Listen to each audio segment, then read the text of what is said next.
पिछले दिनों मंदसौर पुलिस प्रशासन व नगरपालिका ने एक साथ मिलकर शिकोल चौराहे पर अपराधी मनीष बिरागी के साथ कई लोगों की घुमटियां हटा दी थी। वहीं प्रशासन ने कहा था कि अब इस तरह का अभियान पूरे मंदसौर शहर में चलाया जाएगा। वहीं गत दिवस भी ट्रांसपोर्ट नगर के घुमटी व्यवसायियों को घुमटियां हटाने के नोटिस जारी किए गए थे। आज इसी बात को लेकर के मंदसौर शहर के कई घुमटी व्यवसायियों ने गांधी चौराहे पर हंगामा खड़ा कर दिया। प्रशासन के खिलाफ जमकर नारेबाजी की। घुमटी वालों का कहना था कि हमारा घर इन्हीं घुमटियों की वजह से चलता है, अगर ये भी हट जाएगी तो हम कहां जाएंगे। घुमटी व्यवसायियों ने काफी देर तक हंगामा किया, बाद में नगरपालिका के अधिकारी को ज्ञापन दिया। वहीं भाजपा विधायक यशपाल सिंह सिसोदिया भी मौके पर पहुंचे, जिनसे भी घुमटी व्यवसायियों ने बात की, वो उन्हें भी ज्ञापन दिया।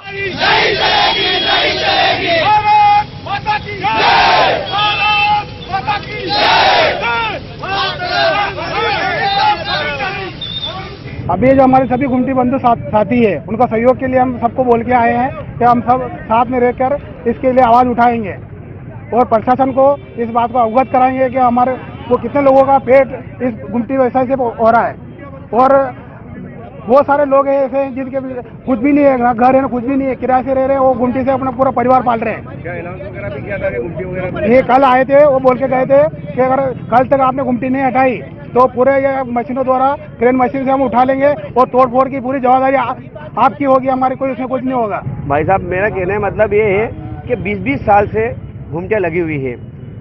छोटा से छोटा गरीब आदमी उस घुमटी में कमा के खा रहा है, पालन पोषण परिवार का वहाँ से कर रहा है, उनके बच्चे को पढ़ा रहा है।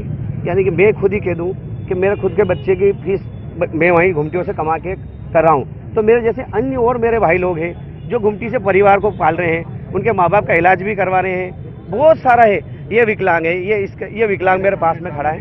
हाँ, ये विकलांग है। अब इसकी घुमटी से ही काम इसका चल रहा है ना। ये घुमटी में बैठता है विकलांग। ऐसे बहुत सारे हैं जो गरीब आदमी कमा के खा रहा है। हर आदमी, हर व्यक्ति कमा खा रहा। और आज से थोड़ी कम से कम 20-20 साल, 25-25 साल हो गए, 20-25 साल हो गए घुमटियों को लगे हुए। कोई नहीं तो लगे ही नहीं, जो आप एकदम से हटा रहे, नहीं लगे ना, आप हटाओ तो कोई दिक्कत नहीं है। प्रशासन ये मांग है भैया, जिसकी घुमटी जहाँ रहने दो, बंद घुमटी आप उठाओ, चालू घुमटी को किसी को परेशान मत करो, किसी गरीब आदमी को परेशान ना करो। आवेदन ज्ञापन लिया है, सीओ मैडम आती है, उनके सम्मुख इसको रखा जाएगा, उसके बाद जो भी होगा निर्णय लेंगे। घुमटी से पैसे लिए 10 रुपए। अब ये मेरा अभी जानकारी लेके नहीं आया हूँ।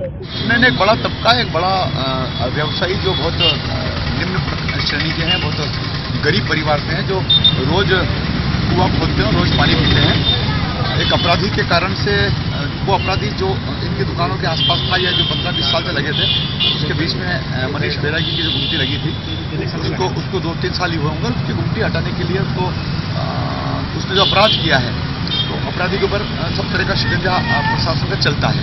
तो उसको लेकर के जब उसकी घुमटी हटी है, उसकी घुमटी हटाए जाने का प्रस्ताव प्रशासनिक अधिकारियों को मन मस्तिष्क में आया होगा, तो जिला सहकारी केंद्रीय बैंक के सामने कुछ लाइट के कनेक्शन धारी थे, कुछ नगरपालिका के टेनेंट थे, किराएदार थे, जो लगातार 25 साल से 1990 से कुछ 2-3 दुकानदार हर 3 साल की किराएदारी में अपना नगरपालिका को शुल्क देते थे। उसको 2018 तक का उनका अपडेट था। 2019 में उन्होंने अपना रिन्यूअल नहीं कराया। कुल मिलाकर के कह सकते हैं कि गेहूं के साथ साथ घून भी पिछली की कहावत यहाँ पर चर्चा हो रही है। खुद प्रशासनिक अधिकारी से चर्चा होगा, अगर किसी व्यक्ति ने घटित की है तो उसके ऊपर कानून का निश्चित से कड़ाई से शिकंजा जाना चाहिए। उसको बिल्कुल हर प्रकार से उसको प्रशासन कबूलवाने के लिए जो ट्रेंड अपनाते हैं, उसको करे, कोई दिक्कत वाली बात नहीं है। लेकिन मंदसौर शहर में जिस प्रकार से, और मैं फिर कहना चाहता हूँ कि ये जितने भी घुमटी व्यवसायी मेरे अगल बगल खड़े हैं, मैं उस चीज़ से बिल्कुल इत्तेफाक नहीं रखता हूँ कि जगह जगह पर घुमटियों का कारोबार करने वाले और घुमटी के स्थान 1-2 साल तक रख लें और उसके बाद जरूरतमंद व्यक्ति को दे दें, और उसके बदले में फिर उससे महीने-2 महीने का, हर महीने का जो शुल्क वसूल किया जाता है, वो बिल्कुल गैर कानूनी है। जनमत के लिए रमेश चौहान के साथ दशरथ गरासिया की रिपोर्ट।